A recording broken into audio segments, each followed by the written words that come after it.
இருக்கீங்களா? நீங்களா மச்சி? மாமா என்னம்மா? யோ போயா, புருஷன்னா பொறுமையா இருக்கணும் போ. என்னைய கூப்பிடுறியா? இந்த மாமா மச்சங்களை கூப்பிட்டு இருக்கேல, புருஷனுக்கு என்ன வேலை? போ. நான் கோவமா போறேன். போ. போவா? போ. என்ன போகல நீ? இந்த போறேன். ஆரம்பிச்சிருவோமா? பாடிடுவோமா? ஒண்ணும் இல்ல, நான் என் வீட்டுக்கார பத்தி தான் பாட போறேன். இங்கேயும் வந்து வீட்டுக்காரத்தான் பாடணுமா? தலையில கையை வச்சுட்டாரு. மச்சான் கோவப்படக்கூடாது, சரியா? நீங்களும் உங்க வீட்டுக்காரர் நினைச்சுக்கோங்க, கல்யாணம் ஆனவங்க. நீங்களும் உங்க வருங்கால மனைவியை நினைச்சுக்கோங்க. இப்பவே இருக்கா? அந்த பையனை நோட் பண்ணிக்கங்க, உங்க அம்மா அப்பா.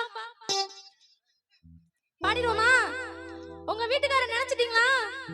அடையாம அந்த நேரத்துல அந்த ஆளை நினைச்சுக்கிட்டு கச்சேரி அழகா போய்கிட்டு இருக்கல, நீ வேற அப்படித்தான் நினைக்கிறீங்க. சரி, நான் மட்டும் நினைச்சுக்கிறேன். தன்னானே நானே நானே தன்னானே தானே நானே நானே நானே. பாடுவோமா? தன்